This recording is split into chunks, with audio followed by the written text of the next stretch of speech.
Hello everyone, welcome back to my channel. इस video में हम बहुत ही छोटा टॉपिक डिस्कस करने वाले हैं बीकॉम से ऑडिटिंग चैप्टर का। तो अभी तक हमने इंटरनल ऑडिट, इंटरनल चेक, इन सब के बारे में जाना था। बहुत सारे एग्जाम्स में डिफरेंस बिटवीन इंटरनल ऑडिट और इंटरनल चेक के साथ ये भी पूछ सकता है मतलब क्या है। तो अगर 8 मार्क्स का क्वेश्चन आता है जिसमें आपको इंटरनल ऑडिट और इंटरनल चेक की मतलब बताने के साथ साथ आपको इन दोनों के बीच में डिफरेंस भी बताना पड़ता है।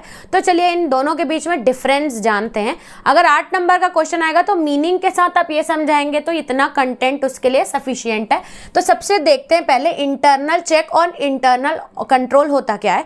तो मैं आपको एक रफ बताती हूँ। इंटरनल चेकिंग मतलब होता है इसमें कोई प्रोफेशनल स्टाफ नहीं होगा।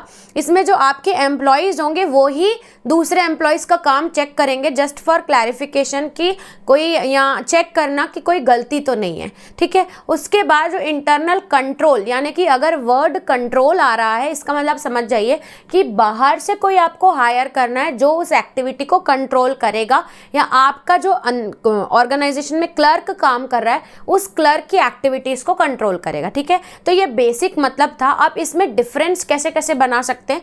पहला तो हम मीनिंग का डिफरेंस बना सकते हैं कि जैसे कि ये internal check is an arrangement of duties, इसमें ड्यूटीज लगाते हैं इस तरीके से लगाएंगे कि जो क्लर्क रहते हैं वो ऑटोमेटिकली वन बाय अनदर एक दूसरे का वर्क चेक करते हैं, ठीक है। यानी कि आप उनको ड्यूटी दे दो, वर्क असाइन कर दो, वो अपने आप ही एक दूसरे का वर्क चेक करेंगे। उस तरफ ही दूसरी तरफ आप देखोगे इंटरनल कंट्रोल का मतलब होता है ये एक इंडिपेंडेंट रिव्यू है। इंडिपेंडेंट यानी कि आपके ऑर्गेनाइजेशन से नहीं होता ऑपरेशन। ये रिकॉर्ड, जो भी रिकॉर्ड रहेंगे by the staff specially appointed for the purpose. इसमें कोई आपके स्टाफ के काम को कोई दूसरा जो उस पर्पस के लिए आपने उसको अपॉइंट किया है वो चेक करेगा स्पेशली फॉर द पर्पस, ठीक है। ये पहला डिफरेंस आप मीनिंग लिख सकते हो।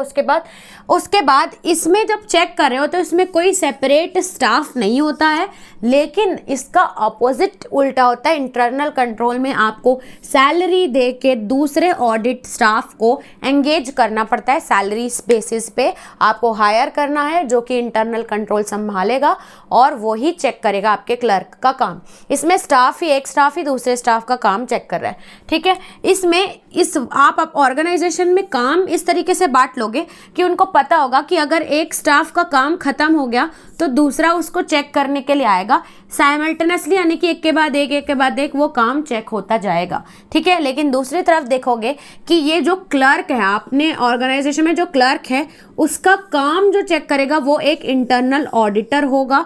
वो चेक करेगा जब आपके क्लर्क का काम खत्म हो जाएगा, यानी कि the work of clerk is checked by an internal auditor after the former has finished.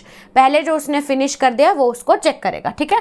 Last है कि इसमें जो एरर की पॉसिबिलिटी है या फ्रॉड की पॉसिबिलिटीज है, या अगर वो काम नहीं कर रहा, इरेगुलर है, तो उसको कम कर सकते हो। क्यों? क्योंकि उसको पता है कि दूसरा स्टाफ मेरे काम को चेक करेगा। तो ये सारे जो सॉल्यूशन है, प्रॉब्लम्स हैं, इनके सॉल्यूशन हमको इंटरनल चेक में मिल सकते हैं कि फ्रॉड, इरेगुलरिटीज और रिडक्शन टू मिनिमम ये कम हो जाएगा।